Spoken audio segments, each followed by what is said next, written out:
এই বর্তমান যে গরুটা দেখছেন এটা অস্ট্রেলিয়ান জাত, এর 30 থেকে 35 কেজি দুধ হয়।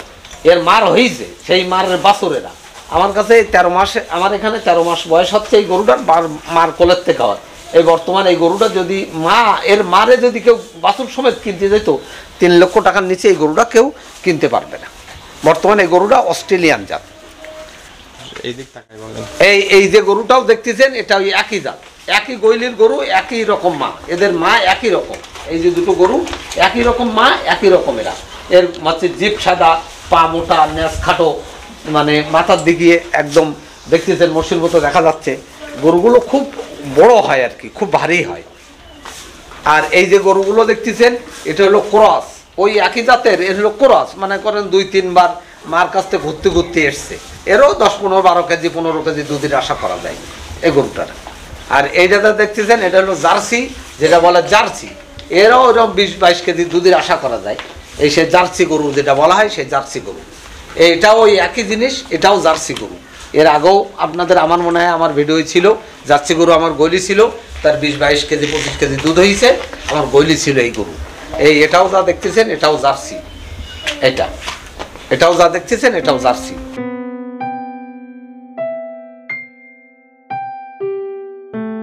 করোনার সময় আমার গরু ছিল 10টা।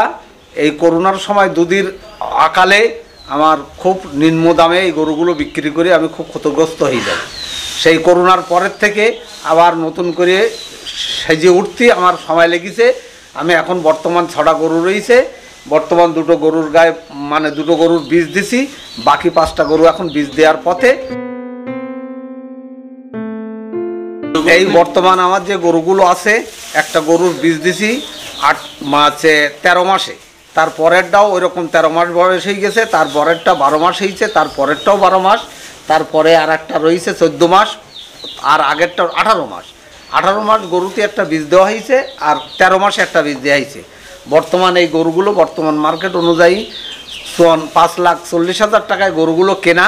এখন গরুগুলো এই দীর্ঘ 2 মাস ধরে আমি প্রতিপালন করে আসতেছি।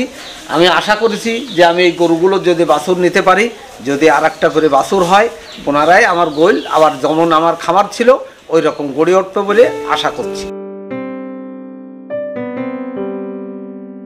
এই যে গরুটা আপনারা দেখতে পাচ্ছেন, এই গরুটা এর বয়স হলো 13 মাস। এই 13 মাস পরে এর বীজ দেওয়া হয়েছে, এখান থেকে আরও 9 মাস, মানে 182 দিন পরে এর বাছুর হবে। যদি বাছুর হয় তখন দেখা যাবে এই বাছুরটা এর মায়ের এখন বর্তমান 30 থেকে 32 কেজি দুধ হয়। এখন তার বাছুর, এখন এর দুধ কতটা হবে ধারণা করা যায় 20 থেকে 25 কেজি। তা এটা যদি আমি ফুললি, যদি এই গরুটা আমার কেনা 90,000 টাকায়, এই গরুটা যদি আমি বাছুর হওয়ার পরে যদি বিক্রি করি, বর্তমান বাজার যেভাবে যাচ্ছে তাতে 2.5 লক্ষ টাকা 3 লক্ষ টাকা দাম থাকে মার্কেটে। এখন সেটা দুধ কত হবে, মানে 20 থেকে 25 কেজি। আর এখন এই গরুটা খাওয়া আছে, মনে করেন 1 তাড়ি বিচলি এখন বর্তমান দাম 100 টাকা, 1 তাড়ি ঘাসের দাম রয়েছে 30 টাকা, 130 টাকা। 2 কেজি ভুসি রয়েছে, তার দাম হলো 100 টাকা। আর অন্য অন্য এভরিথিং খাবার দিয়ে আরও 100 টাকা, মোট 200, 300, 400 টাকা পার ডের খাবার আছে এখন বর্তমান। 400 টাকা খাবার আছে পার ডে। তাহলে 30 দিনই দেখা যাচ্ছে 4 × 120, 12,000 টাকা লাগবে। 9 মাসে 9,000, 9 দুগুণ 18,000, তাহলে 9 নং 81,000 টাকার খাবার দিতে হবে এই গরু। আর আমার 90,000 টাকায় কেনা। তাহলে বর্তমান দেখা যাচ্ছে এইটা যদি এইভাবে করা হয় 2.5 থেকে 3 লক্ষ টাকা বিক্রি হবে। তাহলে দেখা যাচ্ছে 9 মাসে আমি একটা মুনাফা পাবো। 90, 1,80,000 টাকায় কিনে দেখা যাচ্ছে আরও 90,000 টাকা একটা গরুর মুনাফা পাবো। আর যদি আমি নিজে দুধ নেই, এর দুধ নিলে দুধটা তো থাকবেই, এর বাছুর বিক্রি করি, দেখা যাচ্ছে এর যে বাছুর হবে এই বাছুরটা বিক্রি করে আবার এরকম 90,000 টাকা আমি পাতে পারি। আর আমার গরু দুধ সবই থেকে যাবে।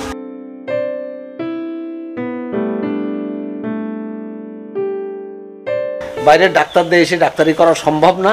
নিজেদেরই ওষুধ দিতে হবে, নিজেদেরই সব কিছুই করতে হবে, নিজেদেরই খাবার বানাইতে হবে। তাতে দেখা যায় ওই হয়তো দেখা যাচ্ছে 90,000 টাকার খাওয়া লাগবে, তখন হয়তো 70,000, 60,000 টাকার খাবারে হয়ে যাবে, গরুর ওটা শেষ হবে। তাহলে দেখা যাচ্ছে ওখানেও 20,000 টাকা মানে করা যায়, সেভ করা যায়। বাৎসরিক একটা গরুর পিছনে 80 থেকে 90,000 টাকা খাবার দরকার হয় যখন 10টা গরু থাকে তখন দেখা যায় 60,000 টাকা গিয়ে একটা গরুর পিছনে অ্যাভারেজে হয়ে যায়। 10টা গরুতেই দেখা যাচ্ছে 6 লক্ষ টাকা খাবারে শেষ করা যায় যদি 10টা গরু এরকম থাকে। কিন্তু একটা গরু হিসাব করলে তখন দেখা যাবে এরকম 70-80 হাজার টাকা লেগে যাবে।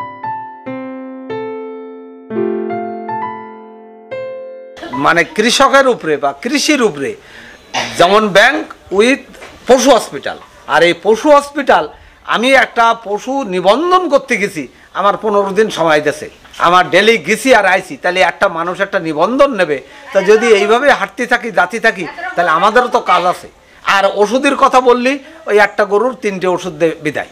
তাহলে এইভাবে যদি প্রাণী সম্পদ আমরা যদি আমাদের প্রতি যদি একটু সহানুভূতি না করে বা আমাদের এখানে যদি না আসে, তাহলে এরা বসে বসেই ওখানে বসে বসে বেতন খায় আর ওখানে বসে বসে টাকা পয়সা ভাগ করে নিয়ে বাড়ি যায়।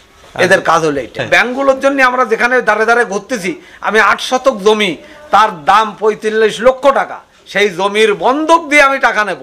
আর আমি এত বড় গোল্ডটা দেখাচ্ছি যে আমার 6টা গরু আছে, আমার গোল্ডটা পড়ে আছে, করোনায় আমি ক্ষতিগ্রস্ত হয়ে গেছি, আমি কোনো ব্যবসা করতে পারিনি। আবার আমি কিছু মূলধন জোগাড় করে 5-6 লাখ টাকা 10 লাখ টাকা জোগাড় করে কাজ শুরু করেছি। আপনারা একটু সহায়তা করেন।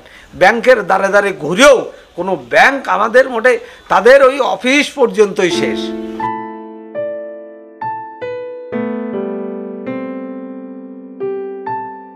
এই যে তরুণ প্রজন্ম যে মানে এই আমাদের দেখে তারা যে মানে বেকার যুবক যারা রয়েছে তারা যে এই ব্যবসার পরে আসবে, তাহলে আমাদেরটা পজিটিভ দেখবে, তারপর তো এইদিকে আসবে। আমাদের যদি নেগেটিভ দেখে তাহলে তো তারা আরও হতাশ হবে।